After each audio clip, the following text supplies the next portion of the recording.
బంగాళాఖాతంలో ప్రస్తుతం అల్పపీడనం కొనసాగుతూ ఉంది. ఈ నెల 24వ తేదీ నాటికి మరొక అల్పపీడనం అండమాన్ తీర ప్రాంతాల్లో వచ్చే అవకాశం ఉంది. అక్కడ అల్పపీడనం బలపడితే గనక అది వాయుగుండంగా మారి 28వ తేదీ నాటికి తుఫాన్గా మారే అవకాశం ఉందని వాతావరణ శాఖ అంచనాలు వేస్తుంది. సేనార్ పేరుతో ఈ తుఫాన్కి నామకరణం కూడా చేసే అవకాశం ఉంది. అరబ్ ఎమిరేట్స్ సూచించిన ప్రకారం ఈ నామకరణం చేసే అవకాశం ఉందని వాతావరణ శాఖ తెలిపింది. ఒకవేళ ఈ తుఫాన్ బలపడితే గనక అది తీరం దాటేది ఎక్కడ అన్నది స్పష్టత రావాల్సి ఉంది.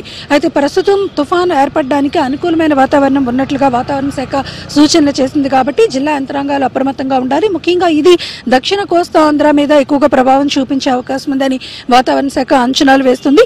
ఇప్పటికే ఏర్పడిన అల్పపీడనం దక్షిణ కోస్తా ఆంధ్ర మీద ఎక్కువగా ప్రభావం చూపించే అవకాశం ఉందని కూడా అంచనా వేస్తున్నారు. ఈ రెండు అల్పపీడనాల ప్రభావంతో ఇటు చిత్తూరు, నెల్లూరు, తిరుపతి, కడప ఈ ప్రాంతాల్లో భారీ నుంచి మోస్తరు వర్షాలు, మిగిలిన చోట్ల మోస్తరు నుంచి తేలికపాటి వర్షాలు కురిసే అవకాశం ఉందని వాతావరణ శాఖ అంచనాలు వేస్తుంది. ప్రస్తుతం బంగాళాఖాతంలో కొనసాగుతున్న అల్పపీడనాల ప్రభావంతో చలి తీవ్రత కూడా తగ్గింది. ఉష్ణోగ్రతలు కూడా క్రమంగా పెరుగుతూ ఉన్నాయి. మొన్నటి వరకు కూడా చూసుకుంటే కనిష్ట ఉష్ణోగ్రతలు ఏజెన్సీ ప్రాంతాల్లో సింగిల్ డిజిట్ ఉష్ణోగ్రతలు నమోదయ్యాయి. కానీ ప్రస్తుతం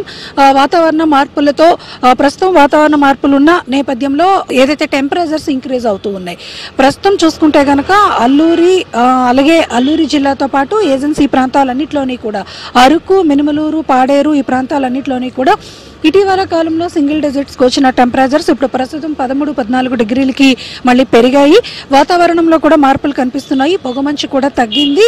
ప్రస్తుతం కొంత డ్రై వాతావరణం అయితే ఉంది. ఈ అల్పపీడనాల ప్రభావంతో సైక్లోన్ కనుక ఏర్పడితే కనుక మళ్ళీ వాతావరణంలో మార్పులు అయితే మాత్రం వచ్చే అవకాశం ఉందని వెదర్ అప్డేట్స్ అయితే చెప్తూ ఉన్నాయి. మొత్తానికి చూసుకుంటే కనుక ప్రస్తుతం ఏర్పడిన బంగాళాఖాతంలో అల్పపీడనం కొనసాగుతూ ఉంది. ఈ నెల 24 తర్వాత ఏదైతే అండమాన్ తీర ప్రాంతాల్లో మరో అల్పపీడనం ఏర్పడే అవకాశం ఉంది. కాబట్టి వీటిలన్నింటి వాతావరణంతో ఏపీలో వారం రోజుల్లో దాదాపుగా తేలిక నుంచి మోస్తరు వర్షాలు అయితే మాత్రం కురిసే అవకాశం ఉందని వాతావరణ శాఖ అప్డేట్ చేస్తుంది.